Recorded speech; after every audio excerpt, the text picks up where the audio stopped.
দেবরাজ ইন্দ্র, আপনি আমার থেকে বর চান। বলল ঋষি বলল, ঠিক আছে, তাহলে আমি এই বর চাই, বালা না পাচ্ছে, বাল মূর্খকে যেন আমি দেখতে না পাই, না শুনে। বাল মূর্খরা কোথায় থাকে, তাদের এই থাকার কথাও যেন আমি শুনতে না পাই। যেমন ওখানে অমুক লোক থাকে, ওই আপনার বাসার পাশে, অথবা অমুক জায়গায়, চিরবঙ্গে ঢাকায় অমুক জায়গায় থাকে, এটাও যেন শুনতে না পাই ও কোথায় থাকে। না চা পারে না সাঙ্গ বসে, তার সংসর্গেও যেন আমি না যাই। বালে না আলাপা সালাপা না করে, বালের সাথে আলাপ সালাপও যেন না হয়। রাস্তায় দেখলাম না, নমস্কার, কেন আছো, ভালো আছো বাবা, খাই না, এতটুকু বলি, অন্তত এতটুকু যেন, এটাকে বলে আলাপ সালাপ, এতটুকু যেন না হয়। না চা রোজ আগে, তাদের সাথে যেন একসাথে বসবাস করতেও যেন না হয়। ঋষির প্রার্থনা, এই বর আমাকে দিন। দেবরাজকে বলছে, যদি দেবরাজ তুমি যদি বর দিতে চাও, এই বর দাও, বাল মূর্খ তাদেরকে যেন আমি দেখতে না পাই, বাল মূর্খদের সাথে যেন আমার সংসর্গ না হয়, তারা কোথায় থাকে তাও যেন শুনতে না পাই, আলাপ সালাপও যেন কোনোদিন না হয়, তাদের সাথে মেলামেশা যেন আমার না হয়। বাল মূর্খ কাকে বলছে? যে লোক দান করে না, শীল পালন করে না, ভাবনা করেন না, জ্ঞানে যায় না, ধর্ম শোনে না, এইসব মানুষকে বলতেছে বাল মূর্খ। সে লোক কোটিপতি হোক, পিএইচডি পাস হোক, যে হোক, বাল মূর্খ অশিক্ষিতকে বলা হয় নাই, এখানে শীলহীন দুশ্চরিত্রের লোককে বলা হচ্ছে বাল মূর্খ। তাদের সাথে যেন এই সংসার না হয়। এটা শুনে দেবরাজ ইন্দ্র জিজ্ঞেস করলেন, ঋষি মহোদয়, বাল মূর্খ আপনাকে কোনো ক্ষতি করেছে কিনা, কেন তাদের সাথে মিশতে চাচ্ছেন না, এটা আমাকে একটু বলবেন নাকি?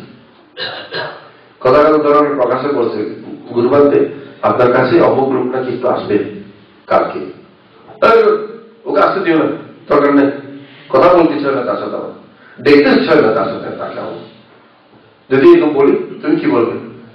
মানতে ওনার সাথে আপনার কিছু হয়েছিল নাকি, বলবে না? হ্যাঁ, ঠিক ওইরকম আর কি। বাল মূর্খ যদি দেখাও যেন নয়, তার নামও যেন না শুনি, যখন বলছে দেবরাজ ইন্দ্র যে আপনার সাথে কিছু হয়েছে নাকি বাল মূর্খদের। তখন দেবরাজ ইন্দ্রকে বললেন, আনায়াং নায়াতি দুর্নাভ দুর্মাধু, দুর্মাধু মানে দুর্বোধ, এই মানে বাল মূর্খ। বাল মূর্খ এরা আনায়াং নায়াতি, যেটা সুখের কারণ নহে, বরং যেটা দুঃখের কারণ। সুখের কারণকে তারা, যেটা সুখের কারণ নয় এটাকে তারা বলে এটা সুখ, এটা ভালো। তার যে কাজটা করলে দুঃখ পাবে এটাকে বলে এটা সুখের কাজ, এটা ভালো। তারপরে আধুরায়াং নিযুদ্ধতি, যেটা যে কাজটা করলে মঙ্গল হবে না, কল্যাণকর নয়, এটা বেশি ভালো করবে, এটাই করতে বলবে, এটা করলে ভালো হবেই মনে করবে। দুর্নয় শ্রেয়াস হৌতি, দুর্নয় বলতে যে কাজটা করলে অপায়ে যায়, নরকে যায়, কোনদিন নির্মাণ লাভ হবে না, ওই কাজটাই তাদের জন্য বেশি ভালো।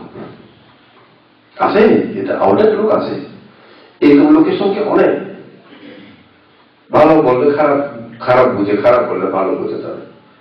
এইটা আমি একটু আগে বলতেছিলাম যে আমাদের বান্দরবনে এরকম অনেক লোক আছে। ওই দিন ফেসবুকে দেখলাম, আমরা ফেসবুকে দিয়েছি যে গত শুক্রবার আমরা এখানে পতাকা দিয়েছি, ছাতা দিয়েছি, এই দিয়েছি, শান্তি কামনা করেছি, হাজার প্রতি পূজা দিয়ে বিশ্বের শান্তি কামনা করেছি, বাংলাদেশেও যেন শান্তি হয় সে কামনা করেছি। আমি ফেসবুকে লিখছি। বান্দরবনে একটা মারমা, ছোট ছেলে নয় কিন্তু অনেক বড়, সে কি লিখল, দান দিলে সাধু সাধু, ছি ছি ছি, দান করলে সাধু সাধু, ছি ছি ছি, রাহাজানি, খুন, অবরোধ, এই হত্যা, সন্ত্রাসী দান দিয়ে বন্ধ করতে পারবেন? ঠিক আছে, ওই আমরা বলছি যে বাংলাদেশে শান্তি হোক, এই জন্য আমরা পূজা দিচ্ছি বলছি, ওকে তাই বলতে ইচ্ছা করে কিন্তু আমি উত্তর দিই না।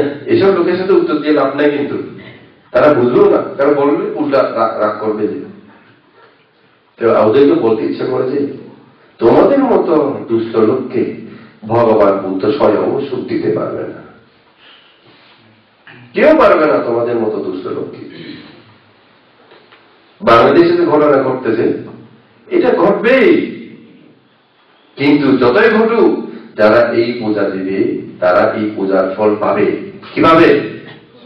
রক্ষা পাবে, এই বিপদ থেকে রক্ষা পাবে। যারা এই পূজা দিচ্ছে, যারা ধর্মের ছায়া আশ্রয় নিয়েছে, তারা এই দুঃখ থেকে, এই বিপদ থেকে রক্ষা পাবে।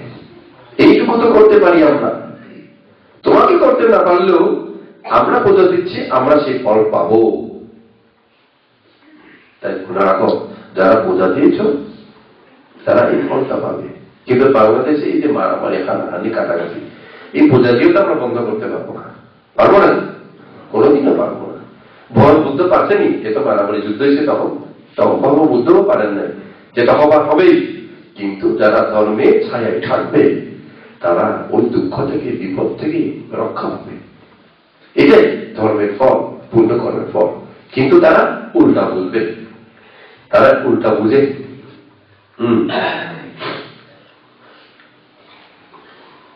সাম্মা উত্ততি কুপ্পাতি, সম্যক ভালো কথা বললে তারা কুপ্পাতি, রাগ করে। যেমন ধরে ছেলে যে বাবু, তাহলে আমি বললাম আপনার ছেলে অথবা আপনার মেয়ে এরকম শুনছি, আমি একটু খেয়াল রাখেন। আমি কিন্তু আমার অভিজ্ঞতা আছে, এগুলো শুনলে কিন্তু আমি না বলে থাকতে পারি না। আমার এটা খারাপ একটা অভ্যাস, আমি বলি। অনেকে কি বল, না তো বাদ, আমার ছেলে অথবা আমার মেয়েটা এরকম না, আপনি ভুল বুঝছেন, যে আপনি ভুল শুনছেন, যে আমার ছেলে খুব ভালো। আমার সামনে এতটুকু বলে, যেই বাইরে হয় গালি বিচার নেই, কি দরকার ওনার, তার ছেলে না, ওনার মেয়ে নাকি আমাকে এগুলো বলতেছে। আমার মেয়ে, আমার ছেলে যাই হোক আর কি, নষ্ট হলে হোক, তার কি দরকার? এই সাম্মা, সত্য কথা যদি তাদেরকে গুরুত্ব দিয়ে যদি বলা হয়, তারা কুপ্পাতি, রাগ করে, ভালো কথা বলে রাগ করে। কিন্তু ভালো লোক, ও আপনি আমাকে, আমার মেয়ের কথা, ছেলের কথা আমি সব জানি না, ওরা কম বয়সী ছেলে পেলে আমরা কি বুঝবো, আমাকে বলছেন খুব ভালো কাজ করেছেন, ধন্যবাদ দেয়, আমি একটু খুশ পাইলাম, আমি সাঁতার হতে পারলাম, এটা বলে, ধন্যবাদ দিয়ে বলে। কিন্তু দুষ্ট লোকের ধন্যবাদ দিবে না, উল্টা গাড়ি দিবে, আমার ছেলেকে মেয়েকে দুর্নাম করছে কেন বলে আমার বিরুদ্ধে আরো উল্টা পাল্টা করে যে এরকম অনেকে। তা আমি এখন বলি না, ভয় পাই, বলা যায় না, নিজের খুব আপন ছাড়া আর বলবো না আমি এখন। তাই দুষ্ট লোকের এটা হচ্ছে যে চরিত্র, তারা ওইরকমই করে। সেজন্য বলছে তারা কেন রাগ করে, না জানাতি, উইনায়া মানে বিনয়, বিনয় মানে সত্য মিথ্যা, ভালো মন্দ, এই ভালো মন্দ তারা তুমি না জানাতি, জানে না, তাদের সেই জ্ঞান নাই কোনটা ভালো কোনটা খারাপ। তাই জ্ঞান না থাকাতে বললে ভালো কথাও তারা চিনে না, খারাপও চিনে না, খারাপ তো বলে ভালো, ভালো তো বলে খারাপ, উপদেশ দিলে গুসা হয়। তাই বলছে আমরা, ঋষি বলছে, সেজন্য আমি দাসা, সেই কারণে ওই ওদেরকে আদাসানা সাধু, সেই জন্য দুষ্ট লোকদের সাথে দেখা না হওয়াই মঙ্গল। হ্যাঁ, আমি সেজন্য বলি আমার ভাগ্য ভালো, আমার সাথে সেরকম দুষ্ট লোক খুব একটা দেখা হয় না, হয় নাই।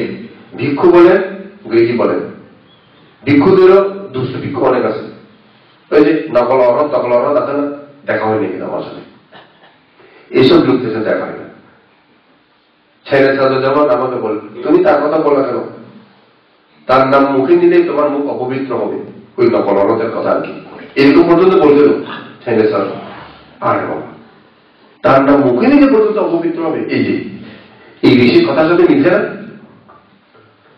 মিলছে না ঋষির কথার সাথে? এগুলো ধর্মের কথা। অসৎ লোক যারা, তাদের নাম নেওয়াও ভালো, নাম নিলেও অপবিত্র হয়ে যায়, তাদের কাছে যাওয়া তো আরো খারাপ, তাদেরকে পূজা দেওয়া দান দেওয়া তো আরো খারাপ। এই ঋষি যখন এটা উত্তর দিল,